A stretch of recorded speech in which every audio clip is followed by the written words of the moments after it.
The Last Man on Earth, Part 2. Des and Amber have found they're the last surviving humans. It's up to them to continue the human race, but can they bury their differences? Scene: an apocalyptic pub. Well, here we are. Cheers. Yep. The last man and the last woman on Earth, having our first drink together. Down the old hatch, then. Well, I must say, you're very romantic.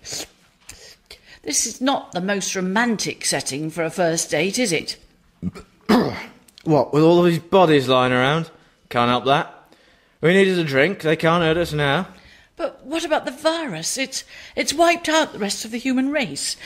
Could we catch it from the dead bodies? Nah, we're clearly virus-resistant, you and I, or we wouldn't be the only survivors. Oh, well, as long as you're sure.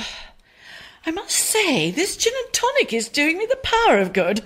We should, get to know each other before... Before heroically repopulating the human race, do you mean? It's up to us now. There ain't much time. You look as though you're over there already. How old are you? I'm 40, thank you very much. 40 and a half, if it's any of your business. Blimey, that's cutting it a bit fine. No time for foreplay by the look of it. Oh, my God, this isn't going to work at all. I've already told you you're not my type. You've got no finesse and no breeding. Breeding? That's what this is all about. OK, we're neither of us ideal internet dating material, but the human race is going to die out if we don't do something about it soon. OK. Well, just don't hustle me. I merely meant that it make sense if we got to know each other a little bit first. Find out if, in spite of our huge physical, social, cultural and emotional differences, if we have even one thing in common that might befit the new Adam and the new Eve at the dawn of a new civilization. What are you bleeding talking about now? I don't understand a word you're saying. Conversation. That's what I mean. Getting to know each other despite the awful circumstances. Chatting you up, do you mean?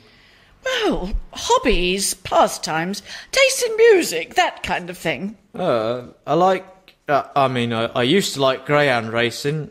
I spent most of my welfare on betting and drinking. Is that what you mean by hobbies? I can see this isn't going to work at all, unless I try very hard.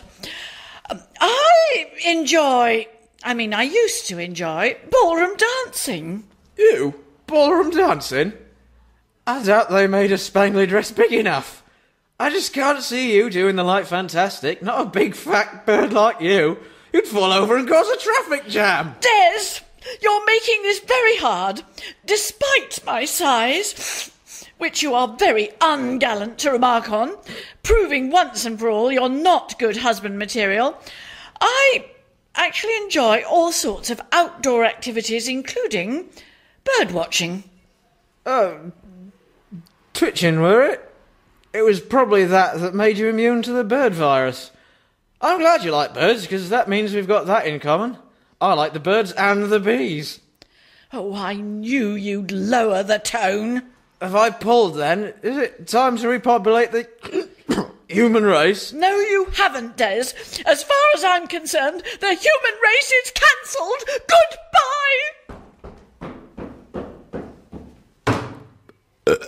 Goodbye! Will the human race be continued? Will Des and Amber be able to bury their differences and produce those vital children for the continuation of the human race and mankind? Tune in next hour to find out what happens next.